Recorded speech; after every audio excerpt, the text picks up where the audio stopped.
दासान्दि थाद'नाय गैयै अखा हानायनि जाहोनाव बेलस्रि दख'रानि सिङाव थानाय गोबां गामिफ्रा अलखदाव गोग्लैनानै दं। मिथिनो मोननाय बादिब्ला बेलस्रि दैसाया सुवाजान दैसायाव गोग्लैनानै आरो सुवाजान दैसाया सेसा दैसायाव गोग्लैनायनि जाहोनाव सेसा दैसाया देरनानै जिख्रिबारि, रोमै रोमै, हायनारि, 1 नं सोदोमस्रि, 2 नं सोदोमस्रि आरो गोबां गामिनि गोबां हा खुरखानायजों लोगोसे न'-बांखौ खुरखानानै लांबाय।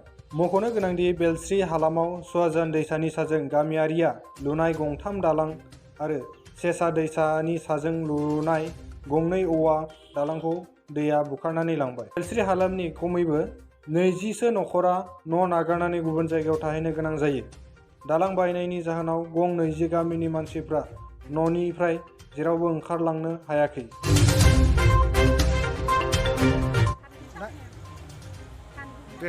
नायदो रायजोफोर, जोंनि नैबे सनितपुर जिल्लानि सिङाव थानाय जोंनि बे सुवाजान दैया जोंनि जिख्रिबारि गामि बियो, बेखौ दिनै गेजेराव हाबनानै जेरैबिरिनो जानला मोनला थेर बेथेर खालामदों।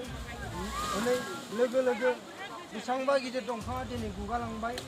बिनि गेजेराव जोङो थानो हायै बायदि ओरैबायदि उत्पात, बेखौ जोङो रायजो राजानि थाखाय रायजो राजानि सिगाङाव जोङो खिन्थिदों।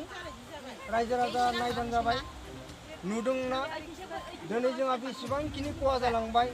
जों बेयाव बेसेबां दिननिफ्राय रायजो जादोंमोन, नाथाय दिनै फैयै फैयै रायजो जानानै बोराय बुरि अबस्थायाव जों दिनै बेबायदि असान्ति जाफैबाय।